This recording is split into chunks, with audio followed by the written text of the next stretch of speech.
Ayan mga kaayan, so ngayon ay inaayos ko ng aking Facebook account, Voyage in Europe. So, maraming nanonood sa akin sa TikTok account ko, pero of course, para magkaroon din tayo ng Facebook account or magkaroon din tayo ng content sa ating Facebook account. So, ngayon ay gagawa na ako ng aking content sa aking Facebook account. Kaya please, i-follow nyo po ako sa mga nagpa-follow po sa akin sa TikTok account ko, Voyage in Europe. I-follow nyo din po ako dito sa aking Facebook. Kasi marami po akong i-share sa inyo about buhay ko dito sa Europe. Buhay namin dito sa Europe. Magiging transparent po ako dito sa aking content sa aking Facebook account ko. So, ayan. So, sa mga hindi pa po naka-follow sa akin, please follow nyo po ako at marami po akong i-share sa inyo po. So, ayan. So, ngayon, first, ang i-share ko sa inyo kung ngayon ay, of course, marami kayong gustong malaman talaga kung paano ako nakapunta dito,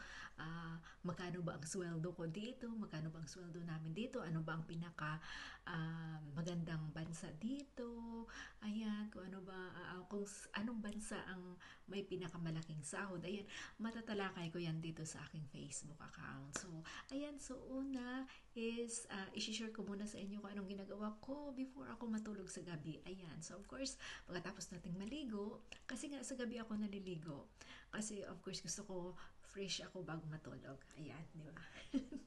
O, diba? Okay. So, ano ba ang ginagawa ko before matulog? Of course, minsan kasi nag-schedule ako kasi ang dami, busy ko talaga ngayon. Kasi nga, nag-aaral ako ng language. So, napaka-busy talaga ng buhay ko. Ayan. So, first, nagbabasa ako ng libro. Ayan. So, kung sinong may alam nito, Rich Dad, Poor Dad, ayan, about business ito. Ayan. So, marami akong binabasa. May mga binabasa akong libro, 7 Habits about it naman ito sa mga kung paano ka makitungo sa kapwa mo. Ayan. So, ayan. So, marami pa. Meron pa akong mga libro na hindi pa na-open.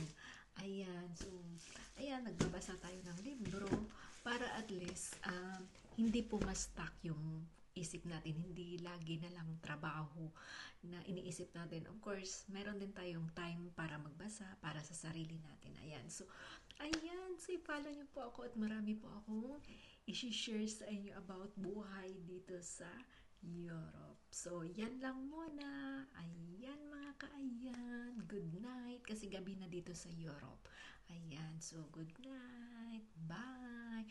Voyage in Europe sa Facebook account ko. Ayan.